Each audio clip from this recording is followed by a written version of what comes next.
Allah itu adil.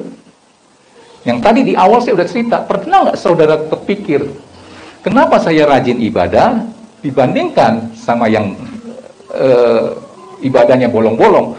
Kenapa dia lebih diberkati? Nah, saya mau katakan, ini bicara keadilan Allah ya. Kalau saudara menakar, mengukur keadilan Tuhan atau keberkatan Tuhan itu dengan uang, saudara repot.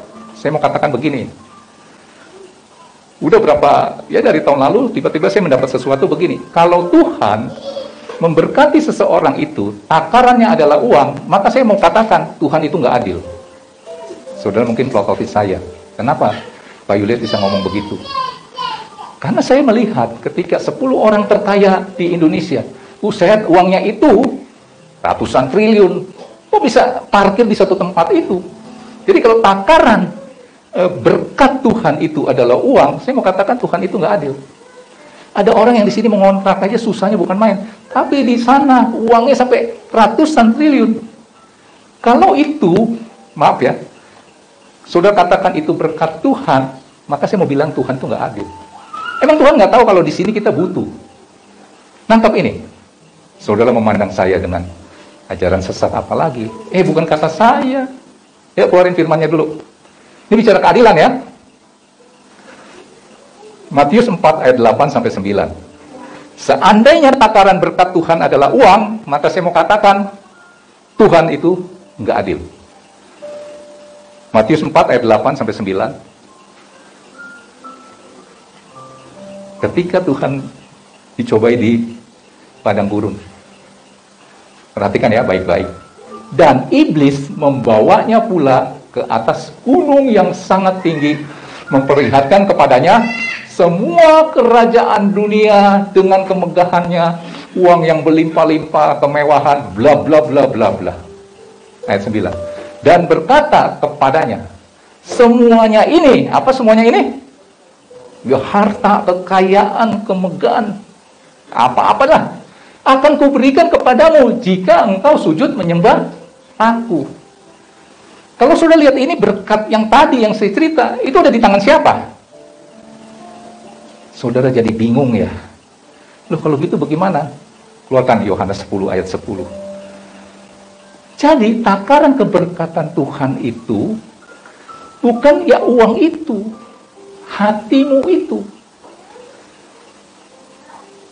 Pencuri datang hanya untuk mencuri dan membunuh dan membinasakan. Aku datang supaya mereka mempunyai hidup dan mempunyainya dalam segala kelimpahan. Ini bukan bicara jumlah di luar kita, itu bicara hati. Yesus datang, dia mau diam di dalam hatimu, menguasai hati dan pikiranmu. Sehingga apa yang ada di tanganmu itu, saudara bisa berkata, aku hidup berkelimpahan, padahal uangnya mungkin 1 juta. Yang punya duit 100 juta, kepingin 200 juta, dia nggak bahagia dengan 100 juta. Ini masalah apa? Hati.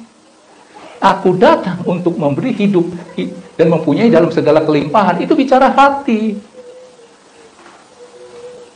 Makanya saudara, sebagai orang Kristen, itu beda dengan anak Tuhan. Orang Kristen hanya sebagai orang beragama Kristen. Sedangkan anak Tuhan adalah orang yang dipimpin oleh Roh Allah, Roh Kristus.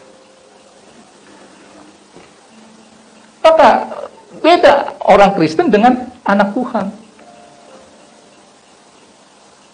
Saya jadi harus kembali cerita lagi. Saya bilang bertobat itu bukannya tidak melakukan yang dulunya dosa-dosa. Bertobat itu adalah ketika seseorang percaya bahwa Yesus itu adalah Tuhan dan menerima dia sebagai Tuhan dan juru selamatnya.